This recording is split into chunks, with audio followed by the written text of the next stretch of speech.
তাদের মধ্যে কোনো সামঞ্জস্য দেখতেছি না। দেখতেছি না এর জন্য বলবো, ইংরেজ আমলে ইংরেজরা বলতো যে একটু দাঁড়ায় নীরবতা পালন করেন। আমি একজন মুসলমান বা আরেকজন হিন্দু, কেউ যদি মারা যায় নীরবতা পালনের মাধ্যমে তার রুহের মধ্যে কিভাবে সওয়াবটা পৌঁছাচ্ছে, সে কি সওয়াব পাচ্ছে? তাহলে নীরবতা কার জন্য? ইংরেজদের জন্য? লর্ড ক্লাইভের জন্য? নীরবতাটা বাদ দেন, আল্লাহর ওয়াস্তে যা বলেন তা বিশ্বাস করেন। মঞ্চে উঠে মিথ্যা কথা বলি, জনসমক্ষে মিথ্যা কথা বলি, কিন্তু বাস্তবে করে অন্য কাজ। এখন থেকে দোয়া পাঠ করেন, যারা ইন্তেকাল করেছেন, শহীদ হয়েছেন, তাদের জন্য দোয়া করেন, সেটাই বুঝবে। এটা যদি বিসমিল্লাহ পড়েন, এটা কিয়ামত পর্যন্ত এটা সওয়াব বিতরণ হইতে থাকবে, কিন্তু দাঁড়ায় থাকলে কোনো কাজ হবে না। একটা কাজ হবে যে আমি যেমন অনেকক্ষণ বসা ছিলাম, আসতে একটু কষ্ট হয়েছে, হাঁটতে কষ্ট হয়েছে, ওই যে একটু দাঁড়ালে আমার হাঁটুটা একটু ঠিক হয়ে যাবে, এটা হতে পারে, কিন্তু অন্যভাবে কোনো ফায়দা আছে বলে আমি মনে করি না। আমি সহ সবাইকে একটা কথা বলবো, বাস্তবতা এবং আবেগ দুইটা পৃথক জিনিস। আমরা কিন্তু আবেগে তাড়িত হয়ে কাজগুলি করি, বিবেক ব্যবহার করি না। 1971 সালে আমরা যুদ্ধ শুরু করি। সেই যুদ্ধের মূল কারণ থেকে যখন বিচ্যুতি হয়, সেটাকে শুদ্ধ করার জন্য হয় 15ই আগস্ট 1975 সাল। 15ই আগস্টের থেকে যখন আমরা বিচ্যুতি হই, তারপরে হয়েছে আপনার 90-এর আন্দোলন, পরবর্তীতে জুলাইয়ের আন্দোলন। এগুলি কিন্তু একটার সাথে একটা লিঙ্ক। আমরা যখনই বিপদগামী হই, আল্লাহ আমাদেরকে গর্দান ধরে সঠিক রাস্তায় নিয়ে আসে। আমরা যদি প্রথম ভালো কাজটা করি, যে মিথ্যা কথাটা বলা যদি বন্ধ করি, সত্যকে যদি ধারণ করি, তাহলে সমাজে অনেকগুলি সমস্যা সমাধান হবে। আমরা কিন্তু আমাদের সুবিধার জন্য কথাগুলি বলে যাই। সাংবাদিকদের কথা বলেন, আজকে সংবাদপত্রের মালিক কারা?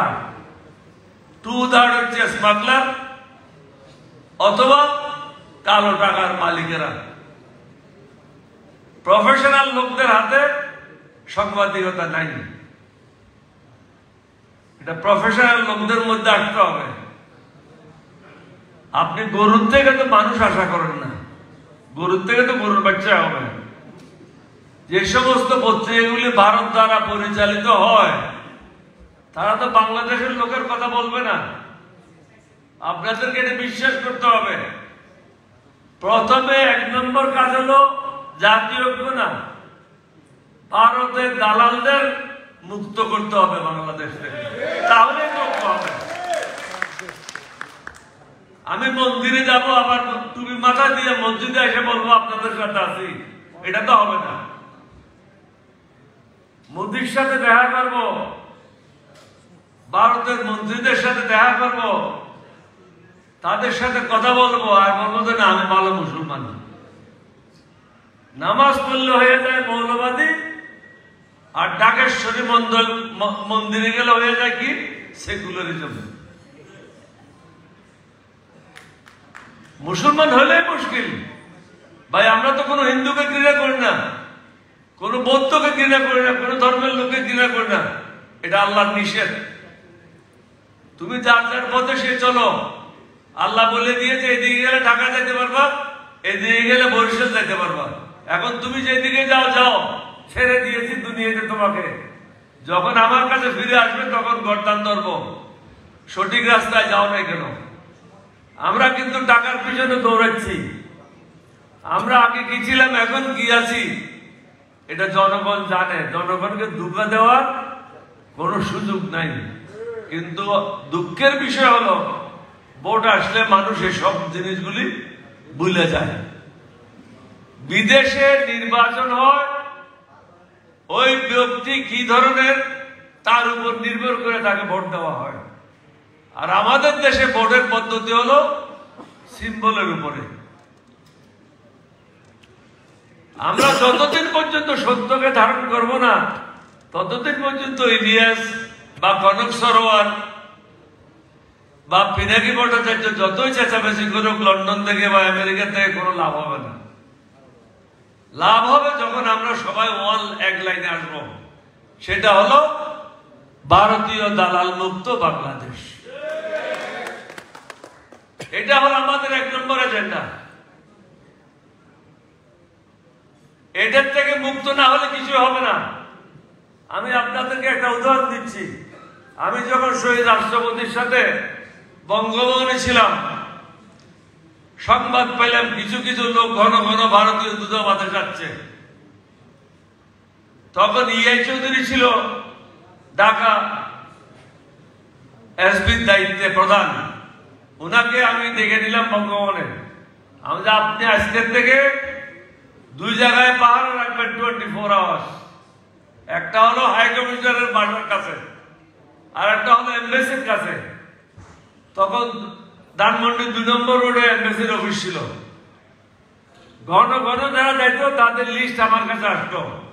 তখন বললাম যে এদেরকে রাত্রে 12টার সময় উঠাবেন, উঠে তাদেরকে ইন্টারোগেট করবেন, কোনো কষ্ট দেবেন না, চা খাওয়াবেন, কেক খাওয়াবেন, কিন্তু ইন্টারোগেট করবেন কি কারণে তুই ঘন ঘন ভারতবর্ষের এমবেসিতে যাস। 6 মাসের মধ্যে বন্ধ হয়ে গেল। এখন তো কোনো বাধা নাই, যার ইচ্ছে সেখানে চলে যাচ্ছে। প্রথমে সোজা রাস্তায় আসেন, সিরাতুল মুস্তাকিম, সেটা হলো আল্লাহর রাস্তা। আমরা বিশ্বাস করি না। ইসলামিক আইডিওলজি বলে একটা বই আছে, ওটাতে লেখা আছে Islam is a complete code of life, কিন্তু আমরা এটা বিশ্বাস করি না। আমরা হলাম গরুর গোশত খাওয়া মুসলমান। নবীর এবং আল্লাহ বিশ্বাস করি, কিন্তু প্র্যাকটিস করি না। এটা বিশ্বাসও করতে হবে, প্র্যাকটিসও করতে হবে। তখন ইলিয়াস বা সরোয়ার বা পিনাকি ভট্টাচার্য যে কথাগুলি বলছে বিদেশ থেকে, তাহলে আমরা লাভবান হব। আমি সহ সবাইকে বলবো, let us take oath that we really believe in Bangladesh, not in India, not in any country. My country first. এখানে অন্য কোনো জিনিসের স্থান নাই। যাও, আপনাদের ধৈর্যের বাদ বাঁধতে চাই না। ফরহাদ মজর সাহেব চলে গেছেন, ওনার অনুপস্থিতিতে কথাগুলি বলাটা সঙ্গত হবে কিনা। আছেন ওনার স্ত্রী, তো ক্যাবিনেটে আছেন। আমি মনে করি ওনার স্ত্রীকে যদি এই কথাগুলি বলেন, উনি ক্যাবিনেটে এই কথাগুলি তুলতে পারবেন, তাহলে তো আমরা আরো বেশি উপকৃত হব। যা হোক, ইলিয়াস হোসেন, পিনাকি ভট্টাচার্য, কনক সরোয়ার সহ যারা বিদেশে থেকে অনেক কষ্ট করে আমাদেরকে উৎসাহ, উদ্দীপনা এবং বিভিন্নভাবে সহযোগিতা করছেন, তাদেরকে ধন্যবাদ জানাই। এখানে অনেকে বলেছে, কিন্তু এখনো দেখা যায় সাংবাদিকদের মধ্যে একটা জিনিস, যারা পয়সা দেয় তাদের নামগুলি ঘন ঘন প্রচার করে। ওই যে বিভিন্ন মাদ্রাসায় গেলে আপনারা দেখবেন, যদি আপনি 50 টাকা দেন, বলছে মেজর হাফিজ সাহেব 50 টাকা দিয়েছে, মারহাবা। কিছুক্ষণ পরে এয়ার মার্শাল আলতাফ সাহেব যখন যান, উনি যখন 10,000 টাকা দেন, আলতাফ সাহেব 10,000 টাকা দিয়েছেন, মারহাবা মারহাবা। তখন কিন্তু আওয়াজটা পরিবর্তন হয়ে যায়। তো সাংবাদিকদেরকে অনুরোধ করবো এরকম আওয়াজটা পরিবর্তন করেন না, কারো পিছনে লাগেন না, তথ্য সংগ্রহ করেন এবং মানুষকে এক্সপোজ করেন। যারা ভালো কাজ করছেন তাদেরকেও সম্মানিত করেন, দুষ্টের দমন এবং যারা ভালো কাজ করে তাদেরকে সাহায্য করেন। সেটা করছে না, এই সমাজে সেটা হচ্ছে না, পয়সা দিয়ে সব ম্যানেজ করছে।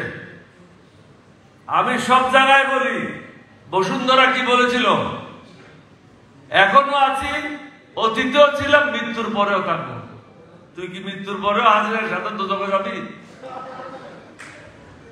এদের কি হচ্ছে, বিভিন্ন রাজনৈতিক দলের নেতারা বড় বড় পদ নিয়ে ওখানে বসে আছে, তো বসুন্ধরা সরতে হবে কোথায়?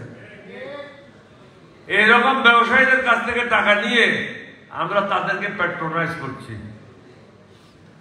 আর আমরা এখানে লাভ মেরিডিয়ানে আসিয়া ওয়াজ করে লাভটা কি আমার বলেন? যাও, আল্লাহ সবাইকে সৎ পথে রাখুক, সত্যের পথে রাখুক। দেরিতে হলো সত্য কথাটা যেন মুখ দিয়ে বের হয়, মৃত্যুর আগে হলো, তাহলে আল্লাহ আল্লাহ রসুলের সাহায্য পাবেন, না হলে পাবেন না। এটার উপরে হাদিস আছে, আমি এটা বলতে চাচ্ছি না। আপনাদের সবাইকে ধন্যবাদ, এবং যারা উদ্যোগ নিয়ে বাংলা এডিশনে নতুনভাবে, তারা আগেও ছিল, নতুনভাবে মাঠে নেমেছে, আমরা আশা করি তাদের দ্বারা মানুষ উপকৃত হবে। তবে তাদেরকে এটাই বলবো, আবেগে তাড়িত হবেন না, বাস্তবে বিশ্বাস করেন এবং সেটাই প্রকাশ করেন। আপনাদের সবাইকে ধন্যবাদ। বাংলাদেশ জিন্দাবাদ। আসসালামু আলাইকুম ওয়া রাহমাতুল্লাহি ওয়া বারাকাতুহু। একটা কথা বলতে ভুলে গেছি, আমার নাতিদের থেকে অনেক ছোট হবে। আমি একটা লন্ডন থেকে পিএইচডি করেছি, এখানে কোনো নকল করে কলিমুল্লাহকে দিয়ে লেখায় করে নেই। 5.5 বছর লেখাপড়া করেছি, কিন্তু আমার নামের আগে ডক্টরেট বলতে উনি লজ্জা পাচ্ছেন। তো সমাজ আগে যাবে কোথেকে? সমাজ কিভাবে আগে যাবে? কর্নেল অলি আহমদকে চিনে না, ডক্টর কর্নেল অলি আহমদকে চিনে না, ওরা কি সাংবাদিকতা করবে আমার বলেন? Not possible. Thank you very much.